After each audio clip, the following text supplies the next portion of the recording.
Entertaining game last Friday night in Faribault as the Fillmore Central Falcons improved to 3-0, an overtime victory over Bethlehem Academy. Head coach Chris Mensink joining us. And coach, kind of a wild game. You look at the stat sheet. You had an advantage in many categories, but the scoreboard was even going into overtime. Your kids ended up coming from behind to tie the game and ultimately getting the win. What got the win for you last Friday night?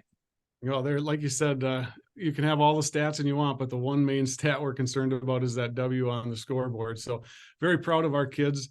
They battled deep to get it done and do what they had to do to get the W, take it into overtime and finish the ball game. So had some untimely penalties. We turned the ball over, which is uncharacteristic. We hadn't had a turnover the first two ball games, and we had three.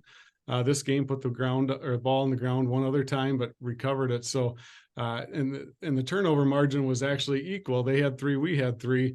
But there again, that's a very, very important stat that keeps games close. And had the ball inside the 5, I think on the 1 foot line once, and didn't get points out of those two drives. And then after not getting it in the end zone, giving up that 99-yard run. So definitely some things that we need to focus on. And you got to give some credit to Faribault B. They're a very good football team. They have some great athletes. We had some missed tackles, some things that we focused on during the week that we definitely can do better. But a good learning experience overall for our football team.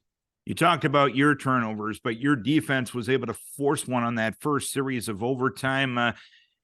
How did that happen, and how much juice did that give you when you got the football to put the ball in?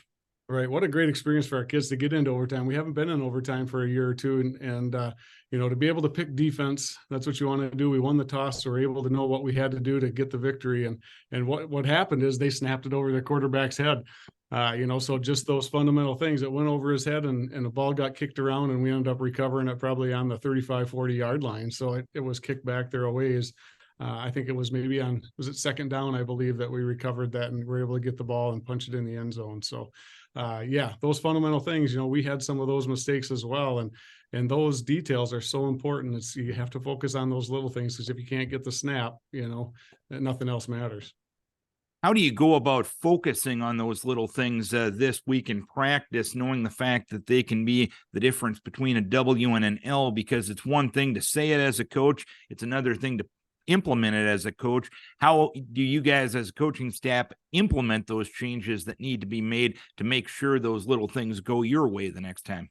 Right. We focus on those things all the time. The ball's a program. So even when we're doing drills, we got coaches trying to knock balls out of our kids' hands, even when they're relaxed, standing in line and things like that. So they get the feel of this ball means everything. We got to protect it.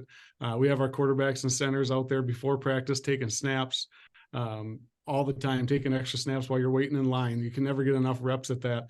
The elements, it was pretty humid, and we had some kids cramping a little bit that night, a lot of sweat. Kids' hands are wet. But those are all variables that we need to deal with, whether it's with a towel.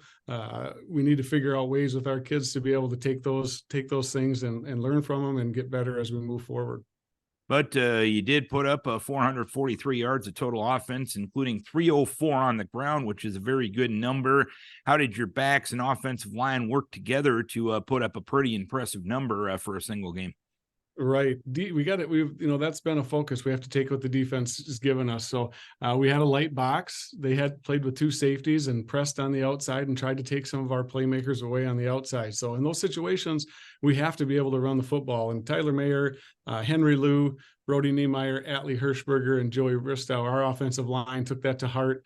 We were able to run the ball very effectively. Kyle Daniels ran the ball hard, and Jacob Andico had an outstanding night and got the ball in the end zone 3 times. So Kyle did a lot of the dirty work up until the goal line, and Jacob finished off a lot of those drives, including, Kyle's leadership in overtime was clutch.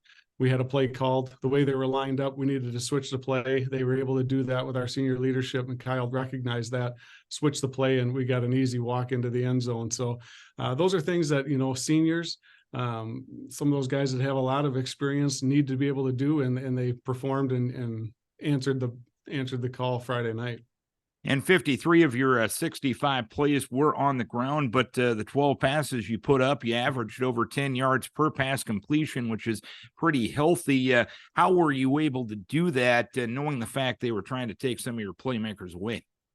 Right. Well, that's on our offensive coordinator. He made some great calls, and we have some athletes out there. So even when it's maybe not the right call, we have Jace Keeney and some of those kids on the outside that will go up and get the ball and make a play on the ball. And Jace made a heck of a play on one big conversion the other night to get us in position to score as well. So sometimes your athletes just got to make plays, and Jimmy's got to be better than the Joes. So and that was the case on Friday too, in certain situations. And this week you're back home. You take on Rushford Peterson. What are you expecting Friday night? Oh, it's a great rivalry, right? Anytime we get together with Rushford Peterson, Davin's going to have his crew ready for Fillmore. He always does. He always has a new little wrinkle for us, so we've got to be prepared. They've opened with a very tough schedule. They've played Goodhue, they've played Faribault BA, they've played Blooming Prairie. So they've had a real tough schedule out of the gate. So you can throw all the records out you want in this game. It's going to be a great battle. Hopefully the weather cooperates. It's our tackle cancer game that evening, so we have a lot of neat activities going on in Harmony for our second home game. And tell us about that tackle cancer initiative, and how important is it for you as a football coach and to get your program and your kids involved in really something bigger than themselves? That's right. That's what this is all about, teaching kids about life through sport. And there's not many of us that haven't been affected by this terrible disease. And we reiterate that many of us have lost loved ones to the disease. Many of us are currently battling it. We've had students in our buildings that have battled it and won. So it's a very near and dear cause to our hearts. And it's something we enjoy doing every year to help battle. And like you said, it's something bigger than ourselves and give to that cause. So I have Angie Kazi and Kayla Carroll, some ladies, and Kelsey Woolert that are putting together some real neat activities. Tailgating, cattlemen are having steak sandwiches that evening. So plus some children's games and some raffles and auctions and things like that. So we're excited about that. And hopefully we can put up a good number for the Randy Shaver that Friday night. All right, Coach. Well, with an initiative like that, everyone is going to walk away from the football field in Harmony with a victory. But hopefully you guys can keep the winning ways going on the field. Keep your kids healthy. We wish you best of luck. Thanks, Darren. Appreciate it. Chris Mensink, head coach of the Fillmore Central Falcons. They'll try to go to 4-0 this week. Rivalry game against Rushford Peterson.